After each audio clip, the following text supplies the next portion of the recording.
Hey guys, welcome to a new video. Today we'll be discussing and benchmarking Godfall. Now, as a quick side note, if you guys enjoy this type of content, since it's the first time I'm doing this on the channel, let me know in the comment section below and, well, I'll keep on doing it. Anyway, moving forward. As many of you probably know, Godfall released on November 12th of 2020, was created by Counterplay Games and published by Gearbox. It's supposed to be an action role-playing game where you take the role of the last exalted knight and you basically need to stop a major apocalyptic event. But I digress.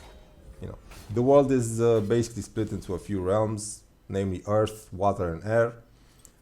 Obviously, you need to master some weapon classes based on which of the armor sets, or as they're called in-game, Valor plates you use.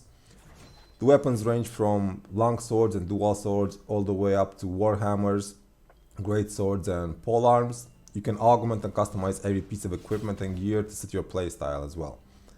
The game is also a loot shooter concept that focuses on completing missions and gaining better loot in order to progress in the storyline. Combat is mostly melee rather than range, so if you're into the hack and slash type of games with an emphasis on loot, then this might just be the game for you.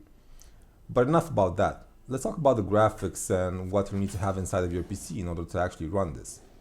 Now, if you check the Epic Games Launcher, you're gonna see that the minimum specs include a Core i5 6600 or a Ryzen 5 1600, 12 gigabytes of memory, 50 gigabytes of storage, preferably SSD, and a GTX 1060 6GB or a Radeon RX 580 8GB. Now, the recommended, on the other hand, consists of a Core i7 8700 or a Ryzen 5 3600, 16 gigs of memory, the same 50 gigs of SSD storage, and an NVIDIA GTX 1080 Ti 11 gigs or an RX 5700 XT 8 gigs. Now, today I'll be testing the game on my system, which mainly consists of a Ryzen 7 3700X, 16 gigs of Corsair Vengeance Pro clocked at 3200 MHz in dual channel, a Patriot SSD, and an RX 5700 XT Nitro Plus from Sapphire. Now, I've played the intro part of the game as to avoid any potential spoilers for any of you that might want to play this, and averaged somewhere around 95 FPS with all the settings on Epic on 1080p. I've also ran the in-game benchmark and got a solid 60 FPS on average.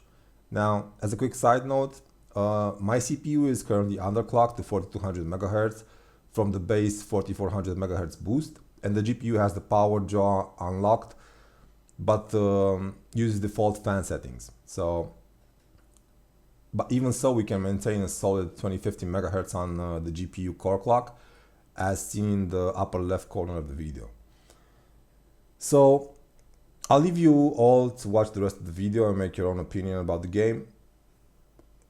Do you think it's worth 60 bucks or 60 euros? Would you play it? Did you play it? What are your thoughts of the game?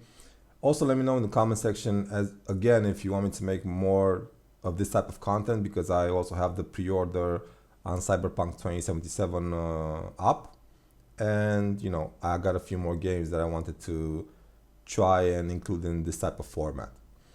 But anyway, I'll leave you for now. Thank you for watching, guys. If you liked the video, hit the like button. If you disliked it, dislike. If you're not a subscriber, hit the sub button. And thank you very much for watching, and take care, guys.